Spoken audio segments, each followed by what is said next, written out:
Hello, my name is Red. I am joined by Mel. I didn't have a bit. Hello. Good. That's fine. That's fine. We'll have new people. Also joined by Brad. Hi. I had a bit, but the you have to turn the brightness down to see it. It's overwhelmingly bright. I see. So we're back for more brand new Ultraman. We covered Blazar last year. Today, and we also did Rising like a month ago.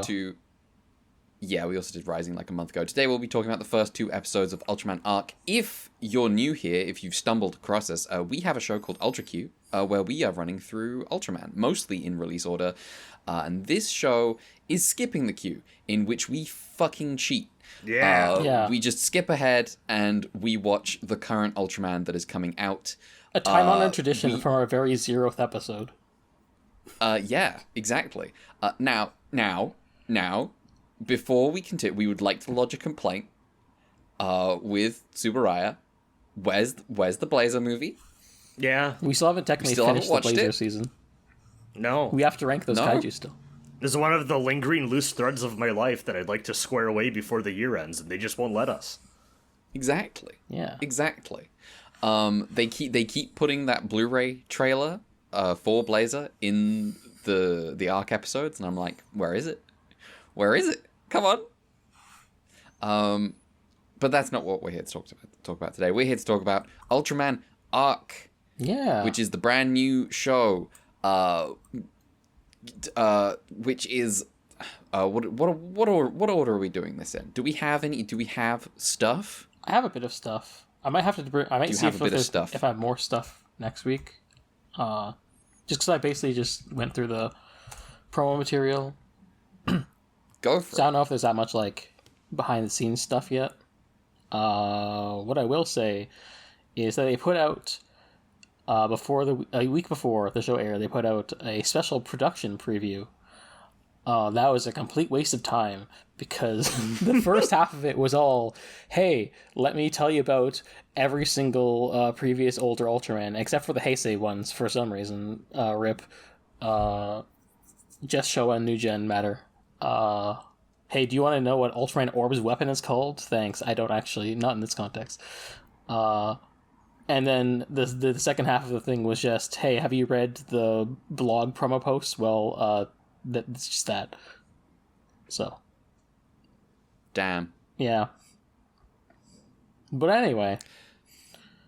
Yeah. Tell us about this show. Yeah, so this is the new Ultraman show airing right now. No idea if it's still part of the quote-unquote new generation heroes. Because whether that was arbitrarily decided to not be a thing post-Blazar is, I guess, up on the air.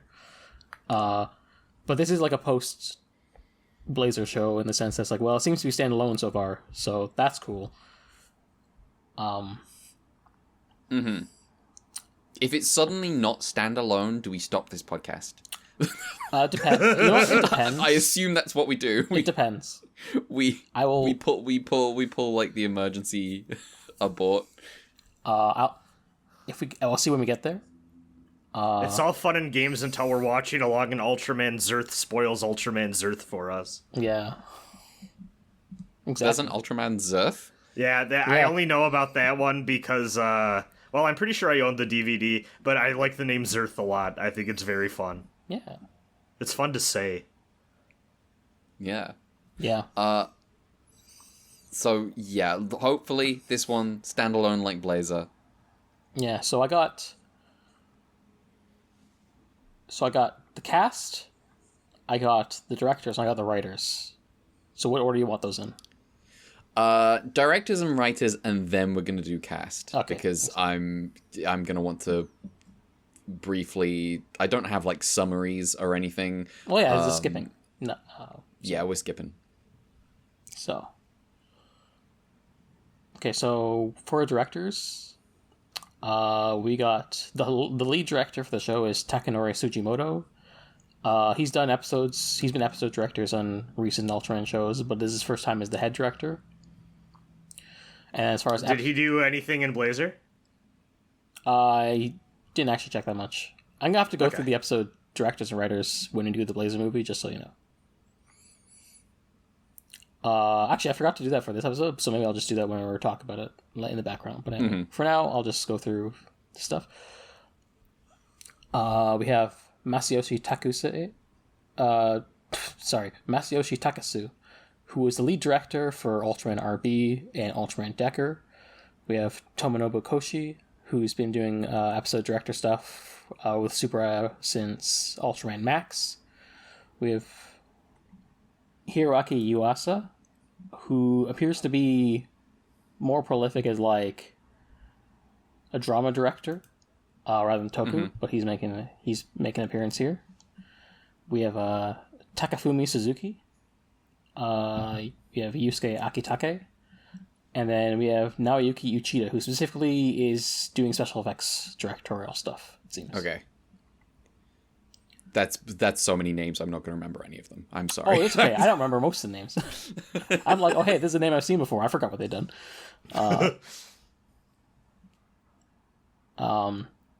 Then for writers, we have Jun Sagita, who's the lead writer. He debuted in the Ultra series as a director for the comedic anniversary show Ultra Zone, which is not subbed, but Roz exists courtesy of someone who is nice and cool. Wonder who that could be. Yeah, I wonder.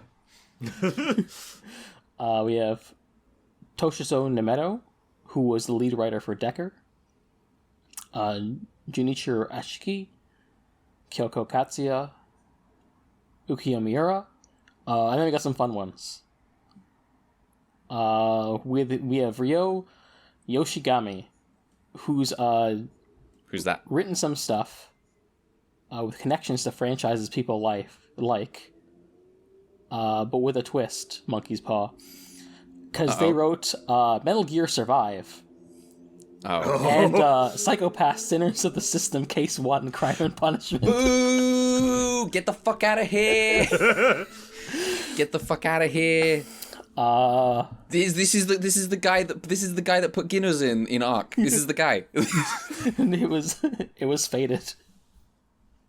They put mid Guinness in. They put boring Guinness in Arc, and no wonder. Instead of daddy issues, he has coffee issues.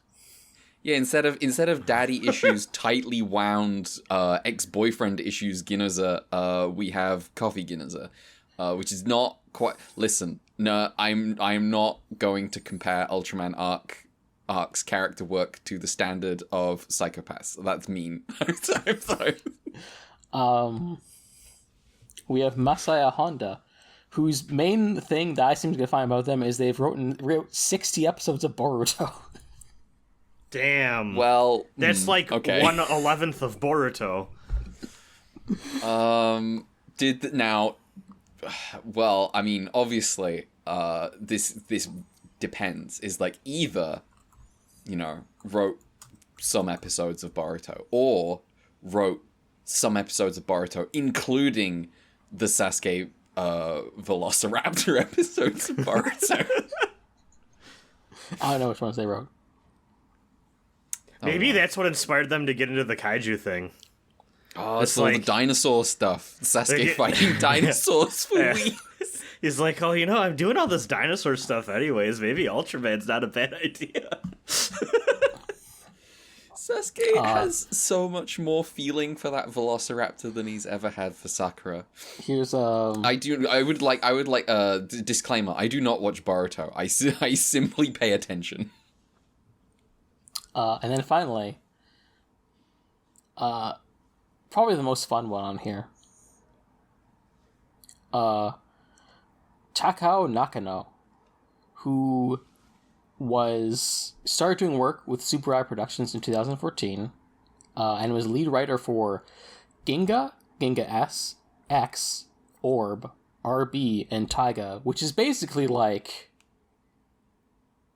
an entire 6 years in a row minus one show in the middle. Okay. Are those good ones? I've seen most of them, but who knows what I think about them. Oh, I see. Yes, I see.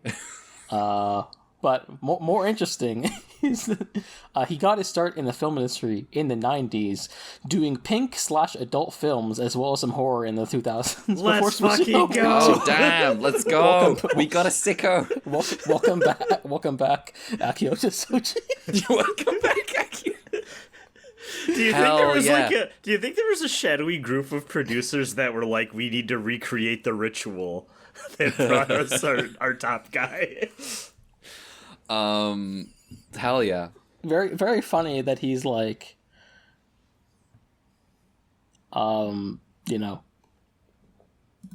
all that stuff and then goes on to proceed to do the first 2/3 or whatever of New Gen Ultraman by himself. Mm-hmm. Well, not by himself, but no. I mean, you gotta pay the bills. Yeah. And I'm not gonna ask which one of those is his passion and which one pays the bills. I know which is cooler. Which way around is cooler. But All right, sick. Now we got the characters. Oh yeah, can you tell me what these characters' names are? Yeah, that was a problem for me too. Yeah. So far. I know Yuma and Ishido. Yeah. Those are the two I've got. Yuma. How could you forget about Ubot? I think you'll find his name is UP. Oh shit. Or whatever. Fuck. We'll get to it. First off, we have Yuma Hiza, the protagonist. He's played by Yuki Totsuka, who made his actorial debut in I guess as an extra or something in a drama in 2022. Okay, so he's new. Yeah, and then he decided last year in April, I want to go to Tokyo and become serious about acting.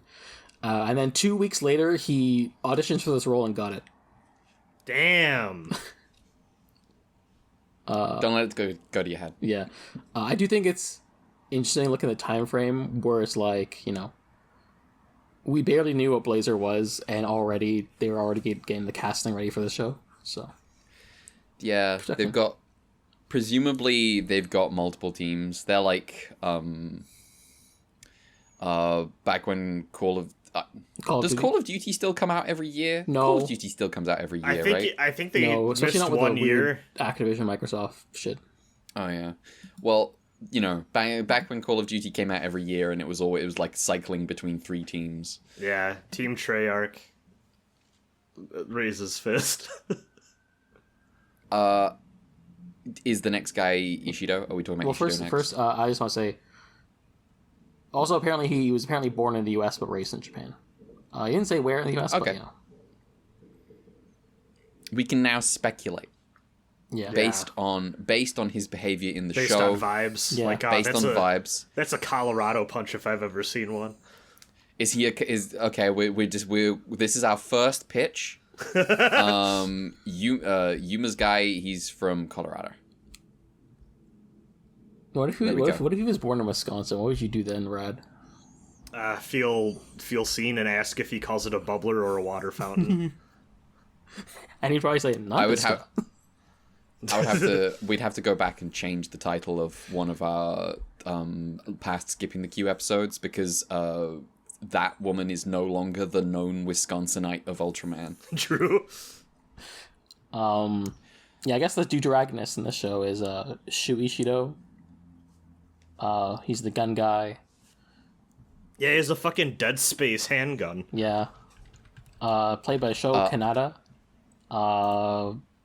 The promo material referred to him as like a comedian drama actor. Not comedian, but chameleon. Like he just like melts into the role kind of thing.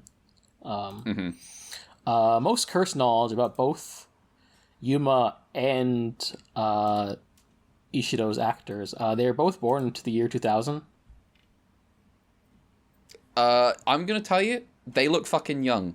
Yeah. So it's like alarming that they were both born in the year 2000. But this does explain something to me where I'm like, these guys look really fucking young. Yeah. Time. Yeah. Now I realized I have kept talking about this guy being a Ginza, and I don't know that Brad knows what a Ginza is, so I'm just gonna paste this in here. This is Ginza from Psycho-Pass. Nice. Okay. Yeah. I can just based on vibe alone, I can see a through line here. Yes. There's also he also has a gun. He has a sci-fi gun. I mean, so is most people in like Psycho-Pass. I was about to say, isn't the whole thing about Psycho-Pass the sci-fi gun? I feel like it's such a good sci-fi gun. I think because of how young Ishido's actor is, this promo picture of him just looks kind of off because he looks so baby-faced. He's so young to be like wearing that kind of suit. Okay, so here's what's blowing my mind is like in the episode he has the one gun that just looks like the fucking like, you know, amputate monsters from Dead Space gun, but then in this he has the Halo 1 combat pistol. Oh man, that's a good pistol. It's a good pistol. Yeah. But yeah, cool. let's get the rest of the cast down. Go for it. These are the ones I struggled with. Rin Natsume is the tech girl. I see. She's been acting since 2012. She showed up like once in Kamen Rider Ghost as like a Monster of the Week kind of caper girl, but you know, not a lot of Toga roles. Okay. Next guy is a bit more substantial. Not in terms of like number of roles, but in terms of impact. We got Hiroshi Ban is our captain. He's played by Koichiro Nishi, who more seasoned Toku fans may recognize as Ryoga Hakuwa, aka Abba Red, the Red Ranger in Byakuyo Sentai Rabba Ranger, the 2003 Sentai. Is that a very, very important guy? You mean the Red Ranger of a Sentai show?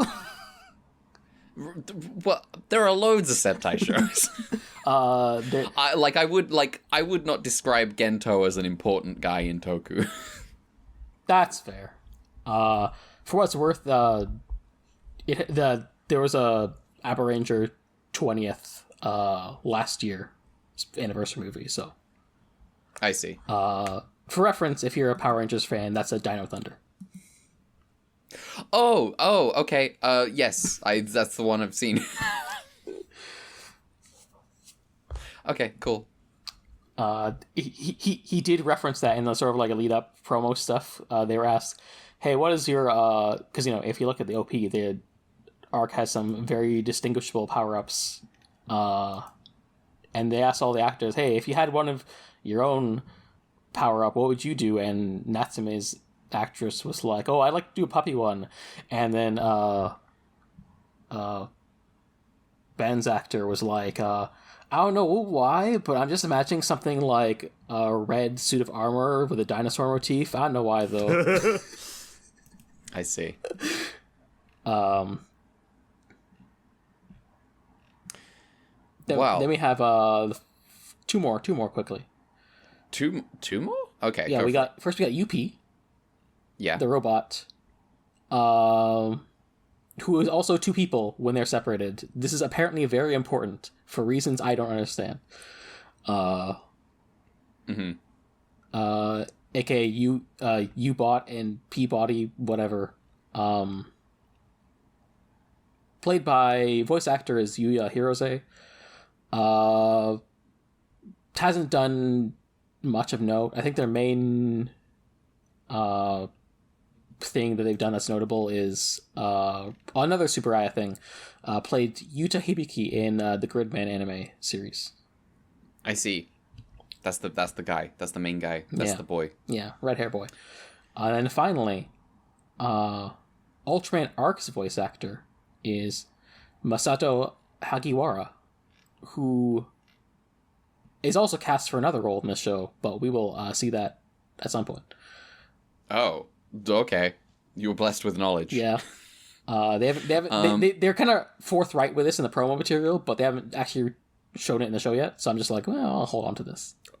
All right. Cool. But also important. Okay. Fair. Arc suit actor is Hideyoshi Owada, who is basically who's been one of the main suit actors for Titular Ultras since 2004, and has been basically the only lead suit actor for Ultras since 2017. So he also did Blazar as the suit actor. Okay. Cool. So, Ultraman Arc. We missed last week. We didn't get the first episode out the door. Tech issues. 'Cause Brad wasn't here, and we just wanted to be all three of us here. Luckily, that means we just get 2 episodes. We get a little bit more of a complete picture, maybe. This one, I would describe as a little lighter than just a little bit. Just a little bit. Just a little bit. Just a tad. Might be so we noticeable. got Yuma. Yuma is already Ultraman, and he is working for Skip. I think that's like the most. Yeah. I want to. Kind of. It's kind of like Blazar 2, where they're both kind of established. But I think But Blazar kind of makes a big deal about Blazar's debut. As Gento's like, damn, this thing again? What? And this one is just kind of. Yuma's just kind of already on it. Yeah, he's more in it already. They feel like they're bros a little bit already. Yeah. Now, the key thing here is he's in Skip. He's not in our new Ultra Guard. Yeah. He's not in the Global Defense Force. Is that what it's called? Yeah, GDF. Lots of DFs and stuff like that, but yeah, I wish they were called GDI.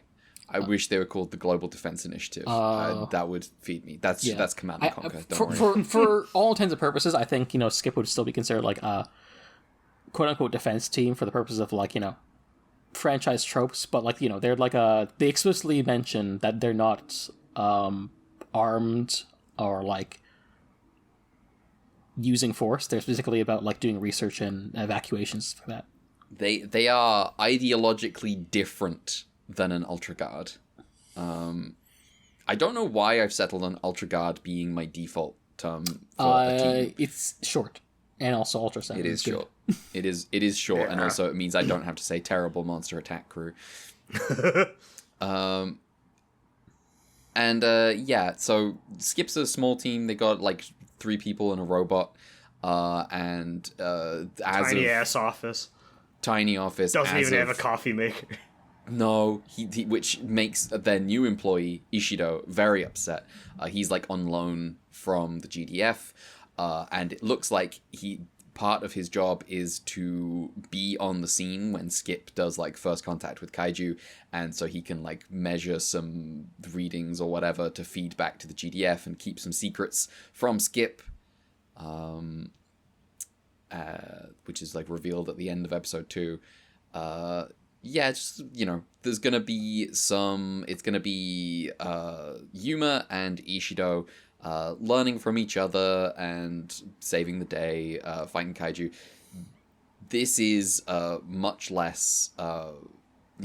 Blazar was like Gento was like a kind of like a military guy with he's doing like Halo drops. He's doing he's got like jetpacks and shit, and running like special forces. There was like teams, a special ops like gunfight in episode 3 or 4. Yeah. Oh yes. In the don't think we're gonna be getting that in the show. No. But so that's not what we're going for here. Yeah. This is much lighter. This is like Yuma's like basically a child as far as I'm concerned. And Skip is not really they're not gonna be pulling out super weapons.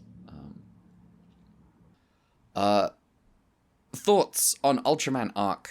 I like it so far. I think this is after Blazar. I think I was with Blazar for most of it, and kind of felt a little let down. We'll see how that movie makes my finalized thoughts feel on that. But this seems just like a simpler, like, monster's gonna show up, we're gonna react to it. Maybe have some like intrigue along the way between the two teams that could be fun. This could be the weird interdepartmental government organizations feuding. Yeah, I was and needing to like come together show that we've been wanting. Yeah, I was thinking that when we watched at the end of episode 2, where he was like, "Wait, why did they?" I think actually this may have been in the beginning of episode 2, but it was like, "Why did they send you when you're like in the space department of the GDF?" And he's like, "Well, this is the place where all the space kaiju are, so And so I was like, "Oh, they got like jurisdictional stuff going on with departments." Over on our main show, we've been talking about the fact that the monster attack team and the terrible monster attack crew are existing simultaneously, and how they ostensibly we're like, so where's the fighting over who gets to go after which monsters? We never actually see Matt in Ace. So maybe they got disbanded after all their fuck ups. Well, we get some confirmation that Matt still exists, just from like when Fate Go returns. They do say he was like a former Matt member at least, but yeah. So this we might now. I suspect this show might not have the juice for that. I only say this because if you think about by the end of episode like episode 2 of Ultraman Blazar, I think was doing much better on just having like a bunch of characters interacting with each other. Yeah, absolutely. Okay, so far this has been... I'm struggling with remembering people in this show so far, I will say. So far there's mostly just like the Shu and Yuma show. Yeah, this is Shu and Yuma at the minute. I don't know that they're like particularly well defined at this point, whereas like Gento and can't remember her name. Amy? Yes. Those two, their interactions throughout episode 2, I was just like, oh, I love I know these two. I love them. They're great. Yeah.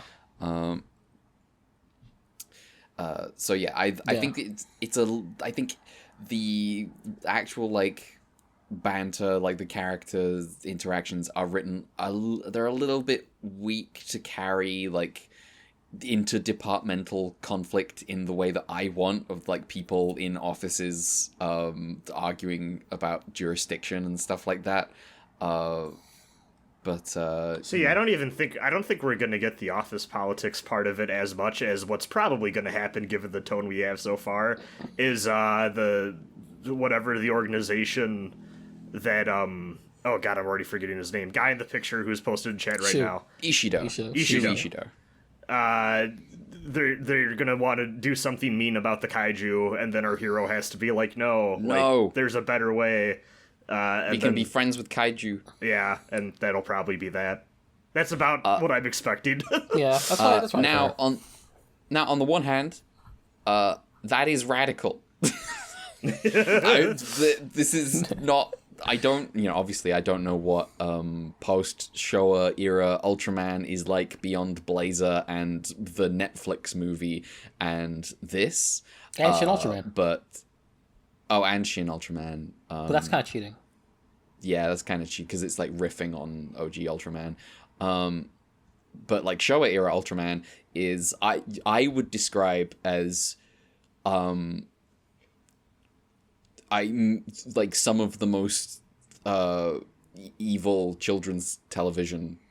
No, but you don't understand. Like Ultraman learns to become kinder somehow. Yeah, he learns to become kinder when Jisoji writes an episode about him feeling Jisoji doesn't write, he directs. His guy Sasaki writes an episode about how Ultraman feels sad about all the fucking kaiju he keeps murdering.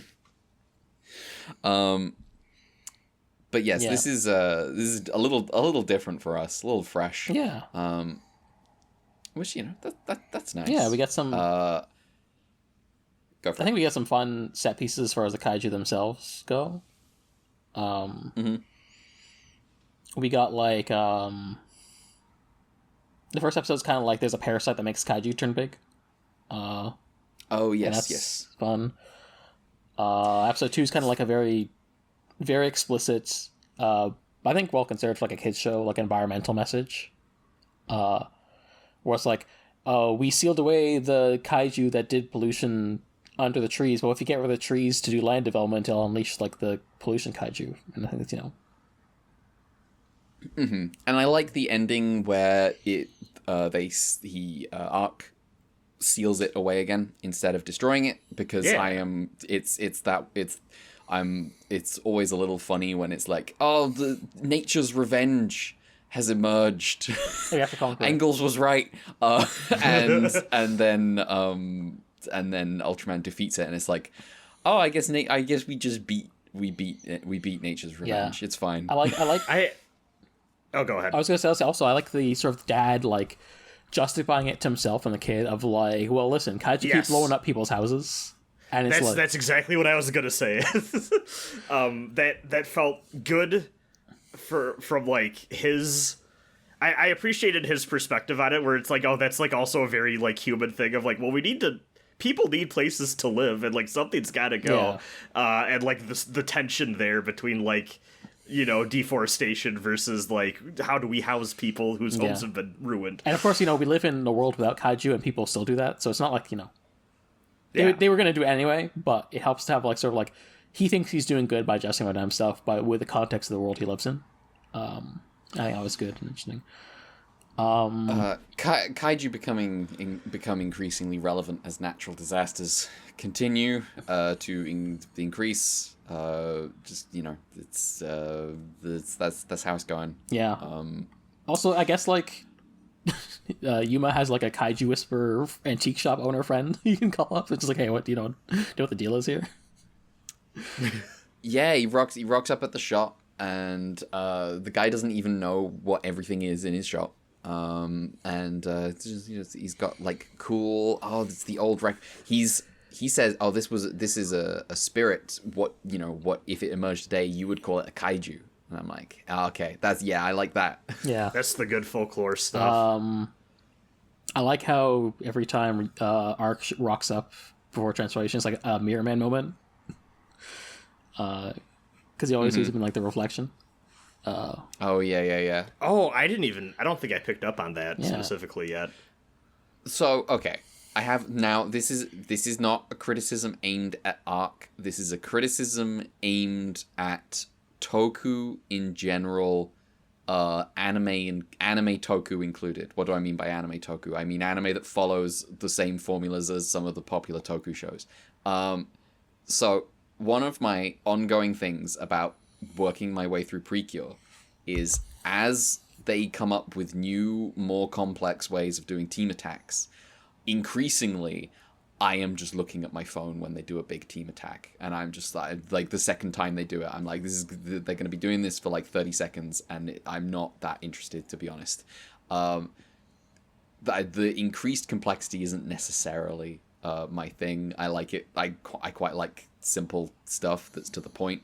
The transformation, the intricate transformation device where he's got to like he's got a fucking Rubik's cube it. Yeah. And I'm like, okay. I'm like, I remember when Dan would pull out the Ultra Eye and like put it on, and then he turned. Oh, he has Ultra Eye 7. on his sword. Sick. He does have an Ultra Eye on his sword. He does like a big head beam via also, the who sword. had this really weird cycling first-person shot thing where you go inside their face.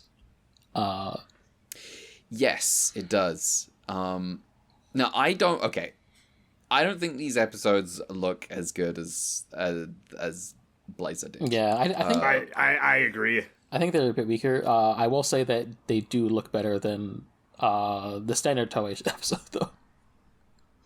Oh, I will give them credit in that. Now, 2 episodes in, I am wondering, okay, when are they gonna run out of stuff like this to do? But first episode, we get like a pretty impressive like single shot like fight sequence where they're going like through buildings, and you get to see people's reactions in the buildings as Ultraman fights this monster.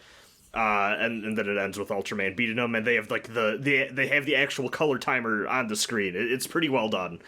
Second one, like Mel said, you have this weird POV swapping thing where you're getting first person views of both the monster and Ultraman's perspectives, and they're swapping between the two. And I will say, especially coming off of Ace, where a lot of the time when the fight scenes start, I'm just like, no thoughts, head empty. I don't care about this. It kept my interest, like, actually during the fights, and I was like, okay, I do appreciate that, but I do also agree, I feel like Blazar had better shot just everything in general. It just felt it felt more cinematic, almost, in a way that I feel like this show feels more in line with what I expect from modern Toku TV production. Yeah, that first Blazar episode definitely felt like a statement. Yeah. It was kind of like, it's still really cinematic in a way. Yeah, and this is not quite, this is not to say that, this is such a letdown. More just, Blazar, they were really going all out. And I think this is maybe their, let's go a little less hard. Let's save a little bit of money. Come on. Yeah. Yeah. Which, you gotta do. Also want to draw attention to in episode 1, one of Arc's attacks is he pulls out an Aegis reflector and then smashes it over the head of the kaiju and uses its swords. I'm like, damn, Urian mains keep winning, huh? Yeah. we gonna... Am I gonna pull up Twitter later and find you've done the Urian meme with Arc? I don't actually know the Urian meme, but now I'll have to. Oh, okay. I'll find it after this. Yeah. So, what else is there to talk about in Ultraman Arc? I have one major complaint. Go for it. Okay, so this is confirmed of a very intentional thing that they brought attention to in an interview. They want Ultraman Arc to tonally be a brighter show visually, and this includes it's fucking bright. Like, the images, I don't know if overexposed would be the proper word, but like there's like a noticeable like... I do think most of the show is fine, but when they're in that office, I'm like, yes, they're there's too much glow. Like, looks... it actually hurts my eyes a little bit. I was bothered watching it. I think when they're outside, it alternates between looking fine and being a little agitating, but when they're in that office and it's shining through that window, it actually like is annoying for me to look at. It's like the characters look blurred because of the light of the window. Yes, and like I think because of that, I think it's doing something where like my eyes are trying to refocus, and I think it's giving me a little bit of a headache to look at for too long. But it's a really annoying problem to have. I'm looking at it now, and it does look like how you'd shoot if they were in heaven. It's near for the PlayStation 3. Yeah. It's that era of video game bloom, and I've been trying to avoid using the word bloom because I'm pretty sure that's distinctly a video game technology term, not applicable to film. But you are absolutely right. I should be hearing Weiss and Kaine arguing in the background right now. I think it'd be funnier if UP was exactly the same, but once the head removed, he starts talking like Grimoire Weiss. He's like, Oh, that's my Yeah. other. Okay, this isn't a real problem, but Oh, I called Vice Weiss. Ruby Watcher how, detected. how could you not pronounce German perfectly? Jeez. I know. I live in a Germanic country. Well, my- to quote my undergraduate linguist professor, English is the bastard child of the Germanic languages. So Yeah. you can blame, listen, you I can was blame just- the That's what conqueror for that happens. one. I was just listening to a Werner Herzog interview where someone's like, "Is it Werner or Werner?" And he went, "Just say Werner. You're gonna embarrass yourself." What a king. Yeah, and I was like, "Well, I guess that settles how I'm gonna say that for the rest of my life now." But yeah, Yeah, Werner. yeah. Embarrass yourself. Okay, no, we need to talk about Yuppie. Because I feel like he's the mid-level Pokemon evolution of a Tachikoma from Standalone Complex. Lol. And this is not a problem with the show, but every time he's on screen, I get a little uncomfortable. You I don't like this guy? I don't... I wouldn't want to be alone in a room with him, is all I'm saying. Five Nights at Skip. Yeah. So I'm not like I'm not like elated whenever this guy is on screen in the way that I was about Earth Garon. Earth Garon. Yeah. But I am not made uncomfortable by his presence. He's okay. I just think he's one person when he's together, but then when he separates these two people and they're very insistent on this is a weird gimmick that I'm like, I don't care for that. That's for the kids though. They should call one half Hokuto and one half Minami. See, I do have... and then one goes away halfway through. Yeah, they fucking write one out of the show. The children didn't like this half. Too girly. See, the one thing I have about the weird, personality differentiation thing is I do have minor hope of, if they do go hard on one weird, super sci-fi episode of this show, I feel like it would be involving that, and the existential crisis that could include. And maybe could even do a fun parallel between, that and Ultraman Arc, and the main character. Yeah. And Ooh, that yeah. could be a fun little parallel, singular episode thing, but I don't know. I'm not expecting this show, based off the 2 episodes, to really go even as hard as Blazar. Blazar's not a show that I feel like went particularly hard or really in depth on anything thematically that I care about. And I'm kind of expecting even less from this show in that regard, and it's fine. Yeah. Sometimes it's just a fun little time for the Sometimes kids. your company is half owned by Bandai. Yeah. Yeah, I kind of feel like I don't know. It's not like I feel like we were really high on the earlier bits of Blazar, but that kind of Yes. disappointed us because Yeah. it felt like each individual episode was good, but then we started to have to get to the actual resolution of the plot that was running through the background, and it didn't pay off all the way. Even though it was trying to juggle a lot of plates. But weirdly But, I also feel too, because it felt I remember we brought to attention because we really liked the episodic stuff and the team and thought all of that was fun. But then I specifically remember having issues with when they were sprinkling through that main broader arc that they wanted to do. I can't say arc now, it feels awkward. Yeah. But the main plot, it felt very sparse and kind of nothing in the early episodes, and then it felt like they rushed it all in the last 5 or so, Yeah. in a way that was kind of unsatisfying. And I do hope they balance that a little bit better this time Yeah, around. that's If they do it. That's why we were high on every Blazar episode except the last one specifically, basically.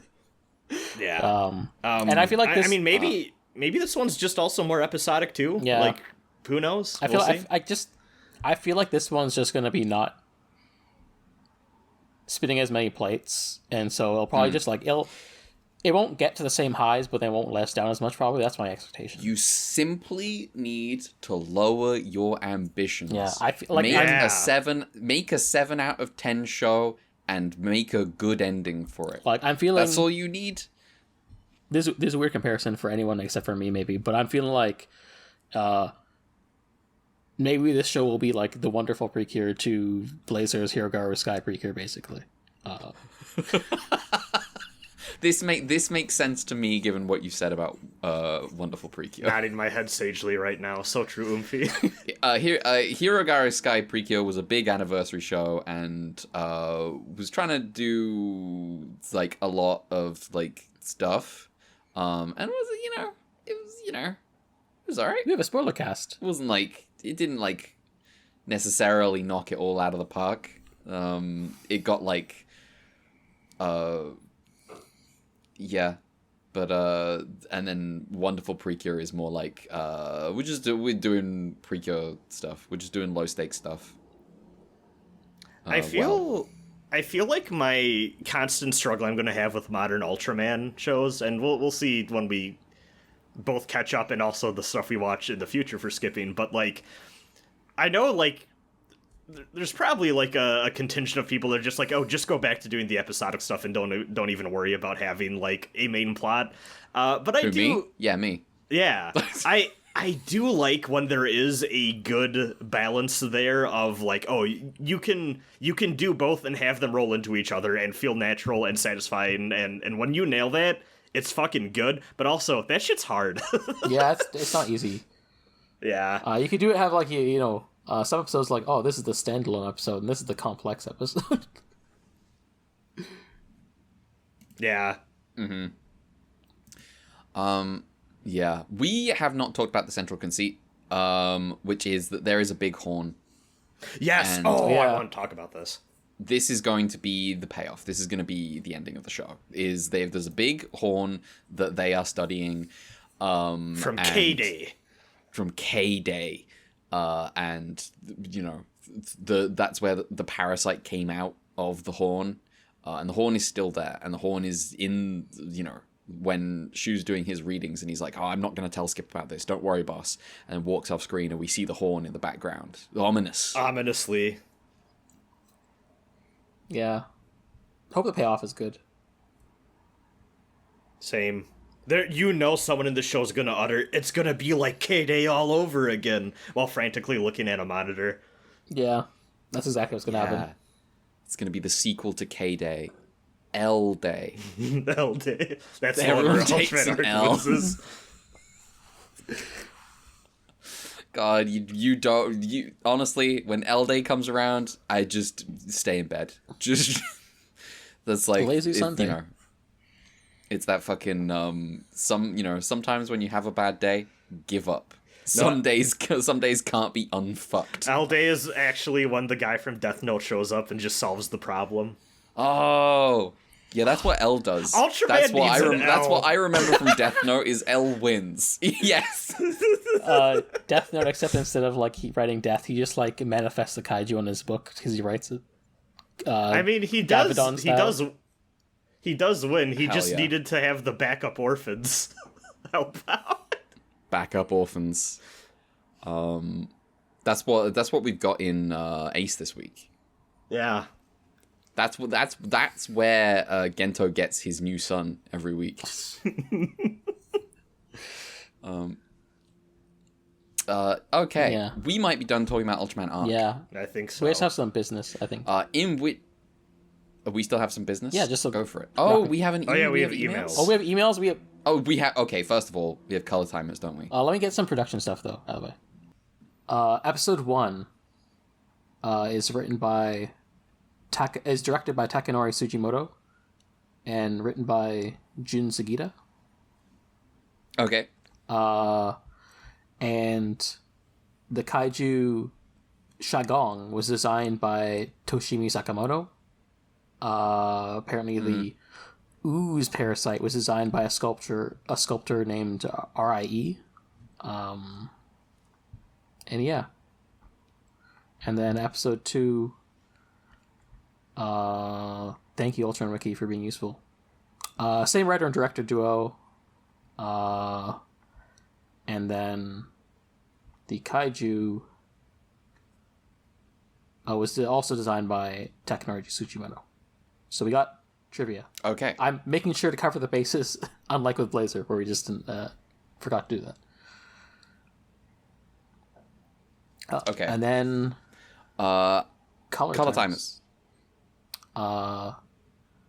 So intro is unclear because we just get some brief glimpses of Arc at the beginning on TV footage. So I'm not counting that because it's annoying. So the official timer, they say in the episode, is 3 minutes and 18 seconds. However, you will find that Shu Is that incorrect? is incorrect because Shu hits the record button on his tablet 15 seconds after Ultraman transforms. So the actual time is 3 minutes and 59 seconds.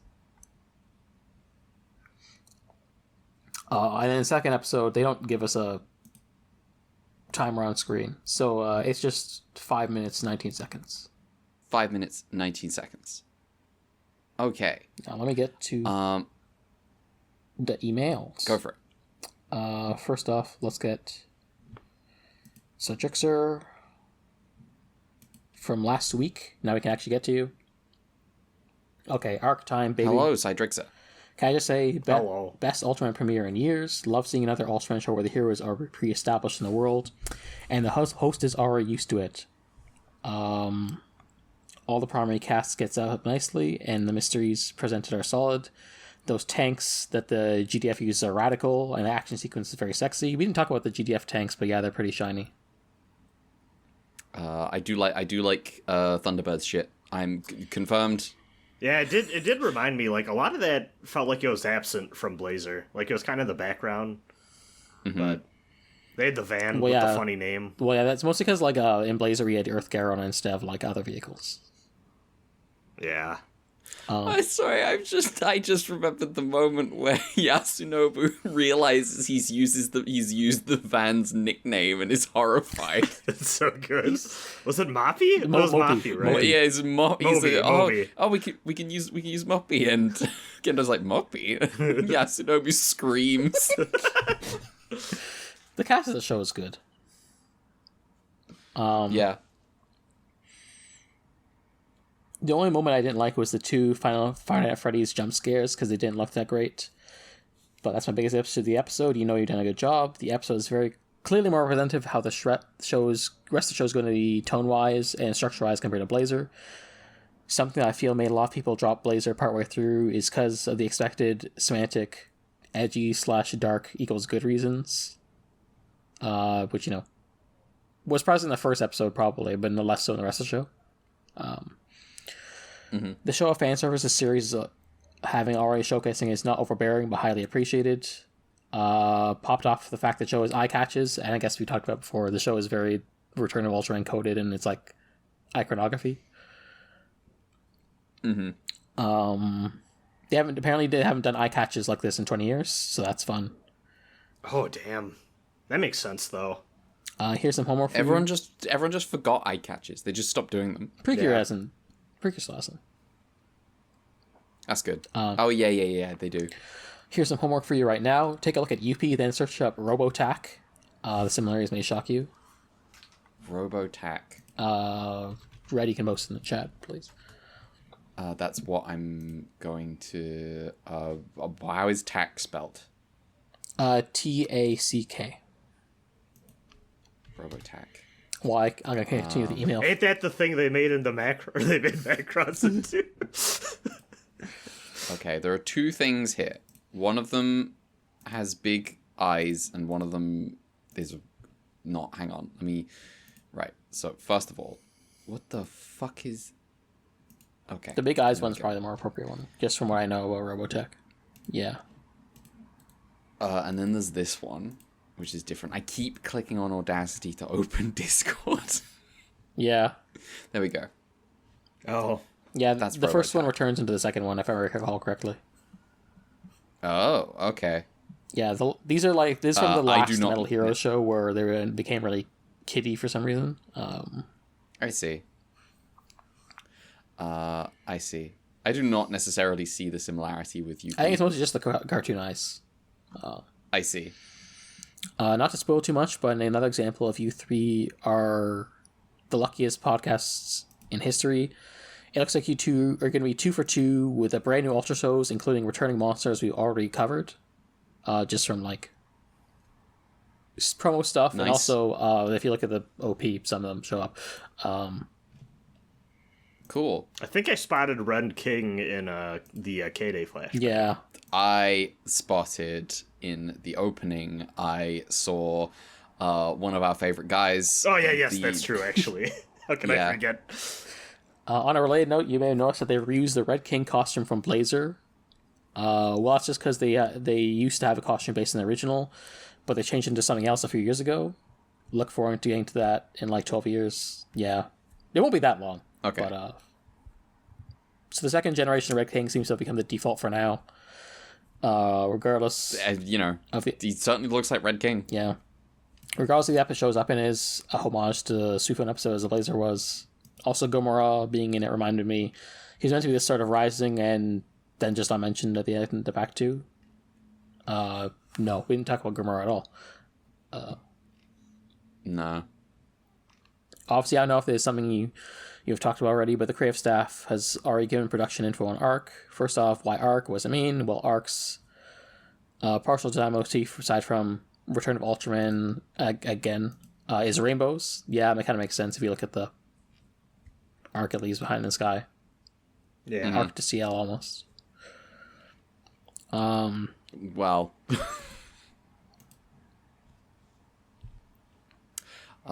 So when they have decided this, along with the motion of the ray attack and leaving off a rainbow explosion, the name kind of stuck. Unlike Ace, Arc is going to have minimal special moves, but as showcased in the first episode, each one's going to be utilized in unique and imaginative ways.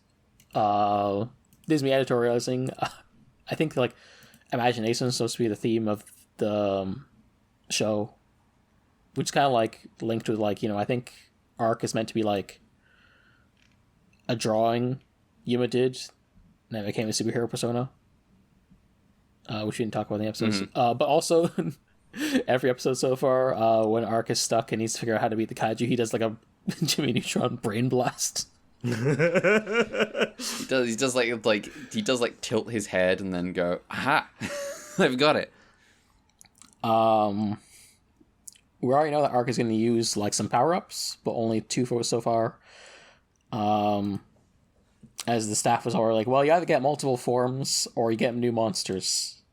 And the showrunner seems to be going out, or I'd rather have more kaiju than more forms for Ultraman, which is the correct choice in my opinion. We also know that the power-ups are going to be used once the timer goes off to give him extra boost. How do we know that? What? Production info, apparently. He's just gonna. I guess he's just saying stuff that like the staff has told publicly that we haven't gotten to in the show yet. I did not know this before now. Anyway. This is reminding me of the time.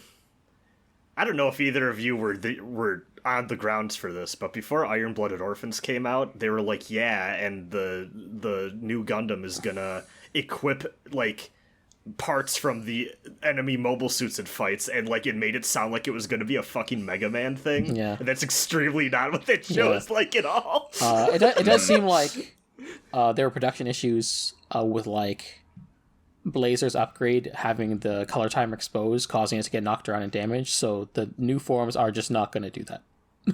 Oh, that's another thing. Well, you course correct as you go. Yeah, but yeah, so it seems like stickers are very high on it.